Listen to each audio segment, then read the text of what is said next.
Okay, everybody, welcome to our final video lecture for this course. In this final week, final to last week actually, the last week of negotiations, what we have done is we have put all of our skills together towards this last negotiation called the best stuff on earth. This negotiation took 120 minutes, followed by a debrief. So it was quite an intense negotiation, quite a full negotiation that really asked you to stretch all of your skills and all of your negotiation muscles within a 2-hour period. Now, I gave you some very explicit direction before starting this negotiation. I asked you to decide on a process to do this for the first 20 minutes or so of your negotiation, to appoint a facilitator, although this is written into one of the roles, of course, but to point to somebody who would act as the person who guided the process through the negotiation, decided when people should speak, brought people in when they weren't sharing their ideas or when they were being quieter. I also asked you to decide on decision rules ahead of time. Would you go with majority rules? Would you go with consent? Would you work towards consensus? What did majority mean? Was it just the 50% plus one, or did it mean something, or did it have to be a greater number than that? I also asked you to sit down and make sure that you spent some time talking about your interests within the negotiation, so that there was a presentation of interests as a deliberate one as part of the process, and that you took a break at some point during the negotiation. A scheduled break, one that was predetermined and that happened regardless of whether or not you felt you needed it. Now, when you reflect on this negotiation, here are some of the things to think about. How did deciding on process change the negotiation? What decision rules were used? What was the role of the facilitator in this negotiation? How did you uncover interests and positions? Were you able to identify trade-offs? And did you learn anything else about yourself as a negotiator? So there are no new themes here, but here's a real opportunity to reflect on some of the key pieces of this course, particularly around interest-based negotiations and your own personal skill development. So in this negotiation, you had an opportunity to set process rules, to decide in advance how you would make decisions within this negotiation. And I hope that you recognize that the rules that you set for the process have an implication for how the negotiation will flow. And you can set any rules you like. You just have to be, as informed negotiators, we should be aware of the implications of these rules for the process of the negotiation. But they are important. It's important as negotiators, especially when we're dealing with complex, multi-group, multi-issue negotiations, to be concerned about what is on the table, the deal that we're trying to make, the interests, the issues, the discussion, the arguments, but also, as I've pointed out a few times during class, to be aware of the process or the meta negotiation, the structure, the overall structure the negotiation is taking. So in this particular negotiation, as with all negotiations, you would have had no criticism, one person speaks at a time, no personal attacks, and time limits for the presentation of issues. These are some of the things that you can consider as ground rules before starting a negotiation. And you can talk about these before you even present any material or put anything on the table in terms of interests or deal making or anything of that sort. Now, let's unpack this a little bit. Something that you were asked to do was to think about having a facilitator. The role of the facilitator could be to keep the process on track, to get the people who are being quiet or sitting back a bit to voice their interests and concerns or input, so that we can get them to the table early in the process rather than being surprised by their interests later on.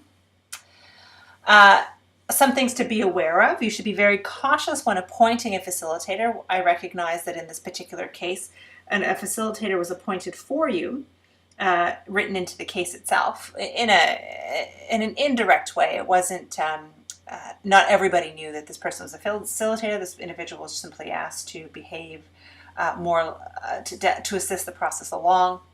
But depending on who the facilitator is, a facilitator is in a position of power, and they can even unconsciously favor information that supports their own interests by repeating it, by reinforcing it, by asking others to speak to it. So in your negotiations, you would want to make every effort to appoint as neutral a facilitator as possible. Now, in this particular negotiation, we were dealing with a case where everybody was within the same organization. You were all within the company Snapple. So there were common interests to see this company succeed. We all want to, and I imagine the more connected you felt to you if as an employee you would feel to Snapple, the more overlap you would see between common interests, and the interest being to see the company succeed, see everybody make a profit, and everybody do well in their jobs.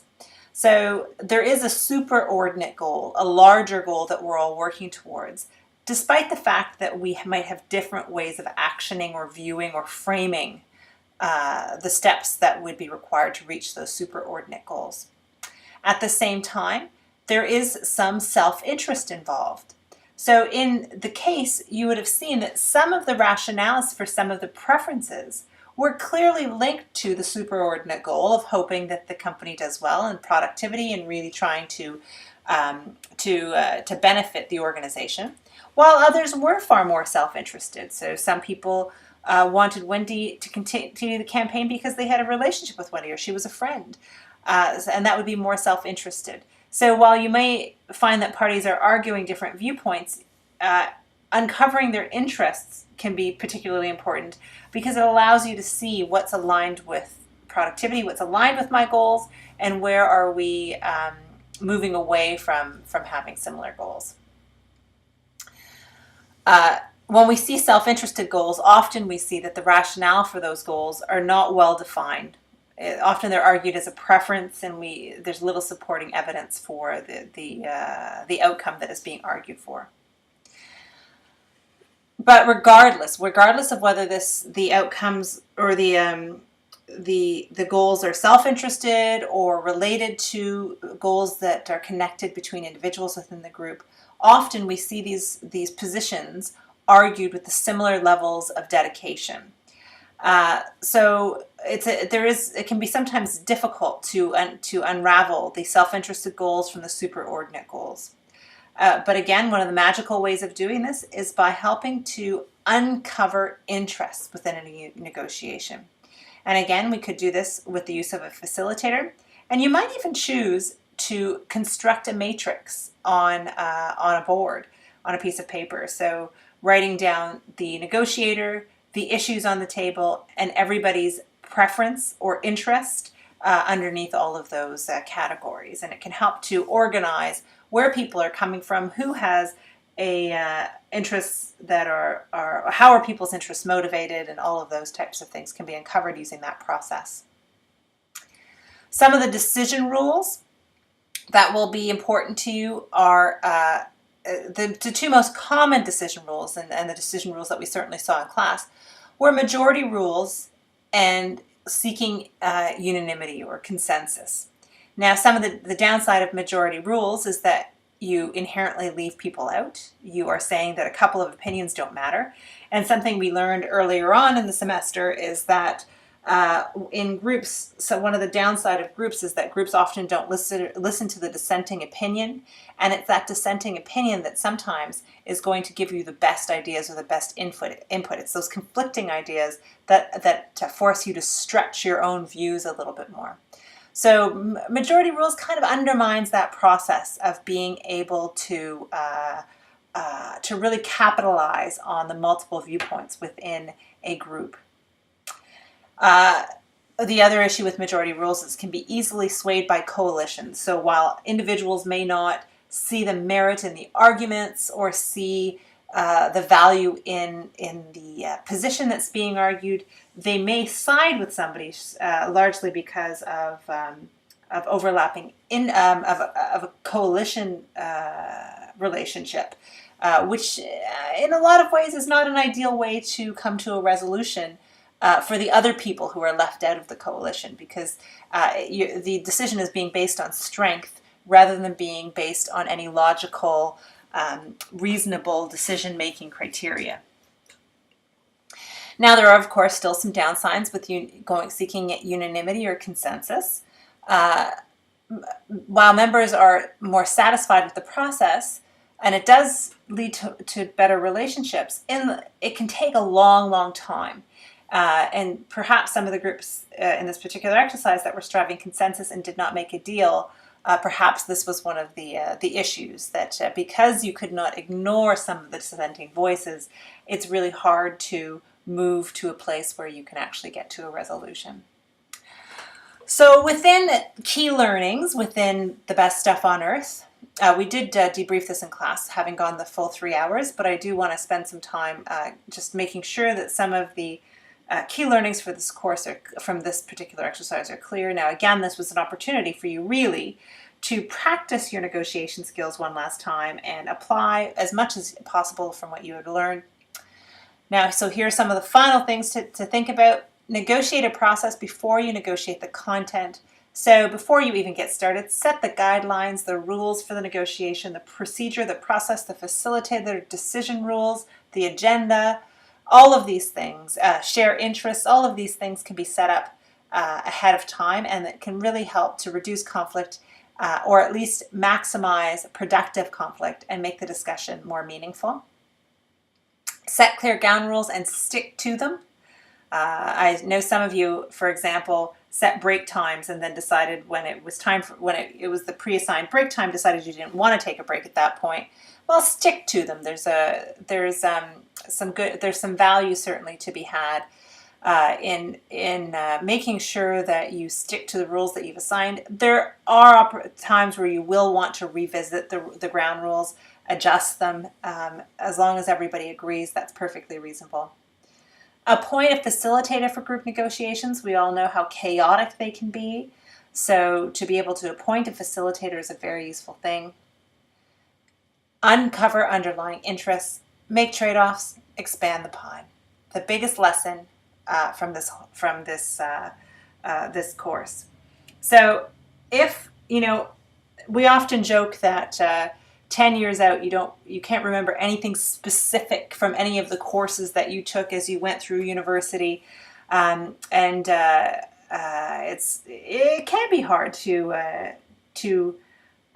remember any of the specific learning items or key learnings from any particular course. I'm hoping that what happened for you in this course was that there was some skill development, and that there's some changes in behavior, or at least understanding of behavior, that you'll be able to carry with you as you move on, whether you remember the explicit ways we talked about it or the terms we used 10 years from now.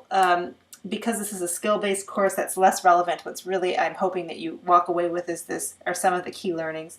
If I were to distill this class down to one sentence, it would be: make sure that in your negotiations, as you move forward, you are focused on relationship building, doing no harm to a relationship at a minimum within a negotiation, but hopefully building on it by understanding underlying interests, making trade-offs, coming up with creative solutions in order to create value before you go ahead and claim the value that is rightly yours from on the bargaining table. All right, that is your experience in this class. That is this course.